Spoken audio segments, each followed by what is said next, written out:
Okay, let's look at the next part. In the next part, we're going to be looking at, of course, experience, which means work experience, specifically work experience. Now, I always have this problem with young people as they say, but I don't have any work experience. And my answer is always, I think you do. It doesn't have to be with a company, it can be anything. So in this section, usually we're going to put this either before or after education. Now, how do you know? Which one should go first? Should we have work experience first, or should we have education first? Who's first and who's second on your resume? Well, it all depends on which one is most important for the job you're applying for. If you're applying for graduate school, then of course that's an academic position. You should put your school history, your education first. If you're applying for a job that really does not emphasize your degree, then put your degree second and put your work experience first. It also depends on what is your experience. If you have some really important experience at work, put that first. Then the second section can be education. On the other hand, if your education is very important and very impressive, but your work experience is less, then go ahead and put education first and work experience second. So it really depends on your situation. There's no one answer. List work experience first and education second if, after having 2 or 3 jobs, for example, because now your work is more experienced than before. Maybe if you've been out of school for several years, right? It would be very strange if you graduated 20 years ago, but you still write your education first. Huh? That's weird. Why did you put your education first? You graduated from school 20 years ago. That's kind of weird. But I think for people watching this video, it's mostly young people, so usually that's not the case. How about this work experience? How do we list it? Well, it's basically following the same format as the education. So how did you make your education section is the same way you should make your work experience. This is very important to be professional. That is, you need to keep your sections consistent. If you had work experience in the center and the dates on one side, then your education should be exactly the same way, in the center with the dates on one side. If your dates for education were on the other side, then your work experience should be on that side. Both sections should be exactly the same format.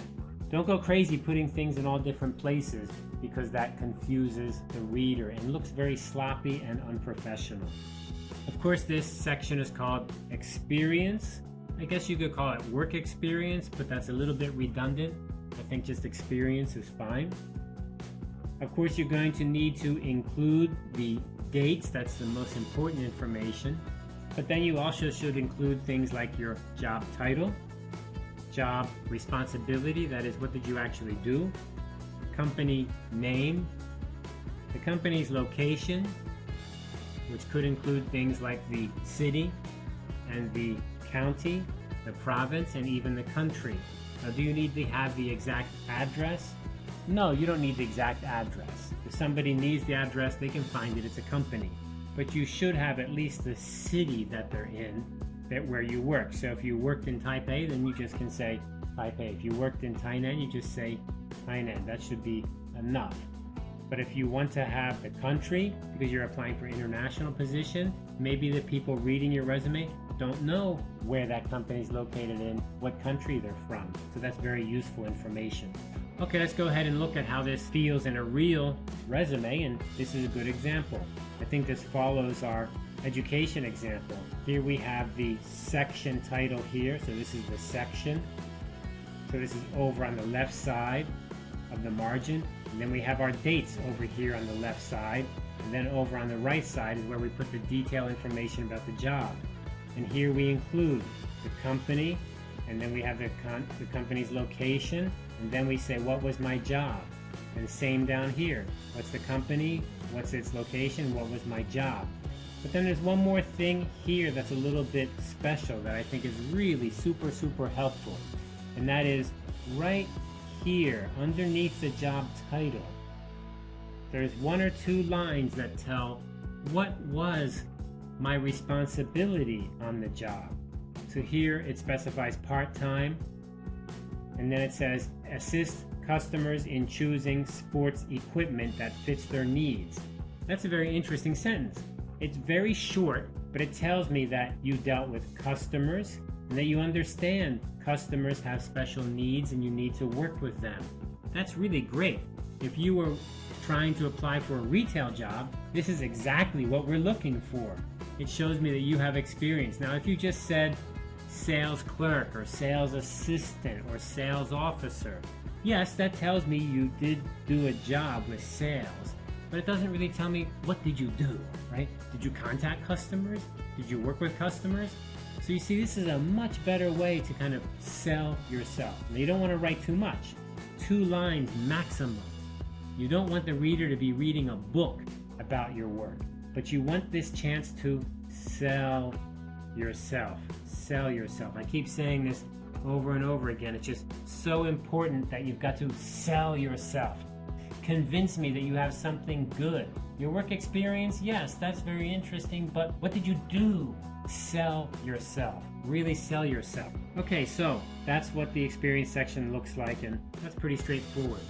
Now here's some examples where we can see the actual format, and here we can see the experiences in the center. I think this lines up with the other example we had for education. Over here are the dates, and then over on the right side are the jobs. So this date goes with this job, this date goes with this job, this date goes with this job. And you can see here we have this line here, which I really like. Responsibilities include. Responsibilities included. Responsibilities included. Of course, you can look carefully and see that this has included ED, and this has included ED, and this one here, no ED, it just says include. Why? Because this is the job I have now. And these are the jobs I had before, right? I'm not working there now, that's before, so that's past tense. Okay, great, so that's another really nice example. Now, again, should you put your section title in the center? Should you put your section title on the left? Should you put it on the right? That's all up to you. You can create your resume any way you want. You can be more creative or you can be more conservative. Depends on the job you're looking for.